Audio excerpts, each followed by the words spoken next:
Bonsoir et bienvenue dans cette toute nouvelle émission Astro Vidéo en date du 5 juillet 2015. Alors nous sommes sur la place Fürstenberg, une petite place de Paris complètement atypique, charmante, qui se trouve derrière l'église Saint-Germain. Et vous avez le musée de la Croix qui se trouve juste à ma droite. Et vous avez plein de jolies boutiques de décoration, comme un magasin que j'aime beaucoup qui s'appelle Flamand, avec des rééditions d'antiquaires dans le style gustavien. Vous avez des galeries d'art, vous avez aussi des décorateurs de tissus. Donc c'est un endroit qui est assez huppé, assez élégant et vraiment à la pointe de l'industrie, j'allais dire, de la décoration française.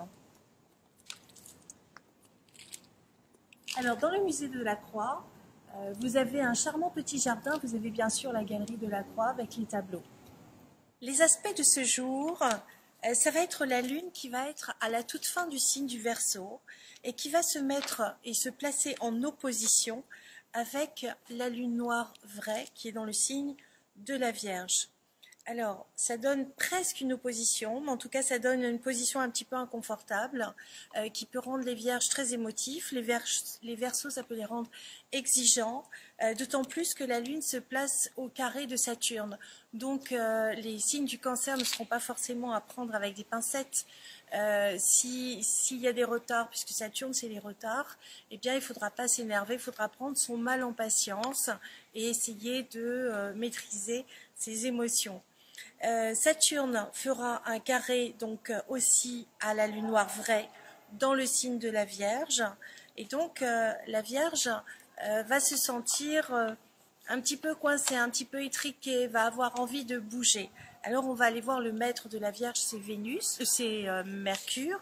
Mercure se trouve dans le signe du Gémeaux au carré de la Vierge. Donc c'est un petit peu compliqué pour les Vierges de trouver leur fluidité naturelle. Tout est contraint, tout est obligation, elles doivent être encore plus minutieuses que d'habitude et c'est pas toujours facile au niveau de la communication. Donc elles peuvent se sentir un petit peu seules et un petit peu isolées. Heureusement, dans la fameuse lune noire est à côté, non loin de la conjonction Vénus-Jupiter qui se trouve dans le signe du Lion.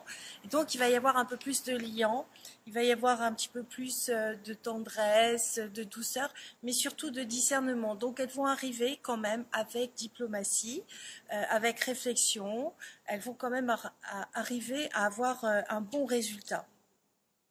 Les Gémeaux, eux, sont très en forme parce qu'ils sont valorisés avec Mercure qui est dans leur domicile. Donc, ils sont bien, ils sont, j'allais dire, frétillants, ça réfléchit vite. C'est en bon aspect aussi avec la Lune qui est en Verseau.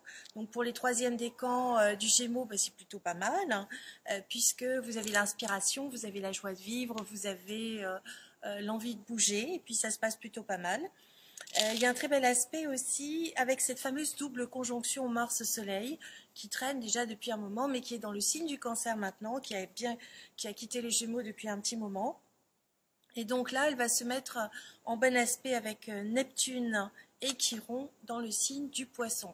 Donc là, ça va être l'inspiration, ça va être la volonté d'action, ça va être aussi un temps de méditation, un temps de réflexion. Un temps pour aller nager à la piscine, mais ça tombe bien avec la canicule. Ça peut être un temps pour aller méditer, pour écouter de la musique.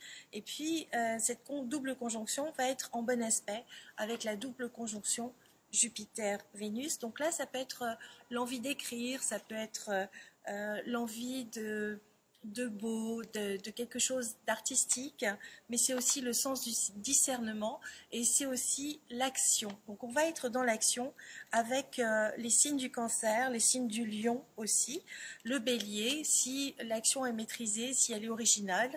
Le Bélier, je vous rappelle qu'il y a Uranus en Bélier. Uranus a fait un aspect de tension assez dur avec Pluton depuis 2 ans et demi. Le ciel de traîne continue encore. L'aspect va pas tarder à se resserrer pour arriver au mois de décembre encore dans un aspect difficile comme décembre de l'année dernière. Mais là, pour l'instant, les mailles du filet se sont desserrées, donc on a plutôt un aspect positif entre Uranus et Uranus en Bélier et la conjonction Jupiter-Vénus, historique d'ailleurs dans le signe du Lion. Et là, ça nous donne quelque chose qui est beaucoup plus drôle. Donc, c'est les sorties entre amis, c'est aussi le cinéma, ça va être les arts, ça va être les photos. Vous aurez peut-être envie de faire beaucoup de photos. Ça touche aussi les Verseaux, ça touche les Béliers, ça touche les Lions. Voilà pour cette astrologie du jour, astro vidéo du jour. Et je vous donne rendez-vous demain, le 6 juillet, pour une nouvelle astro-vidéo que vous découvrirez encore dans un endroit surprenant. Voilà. Je vous embrasse très fort. Au revoir mes petits loups.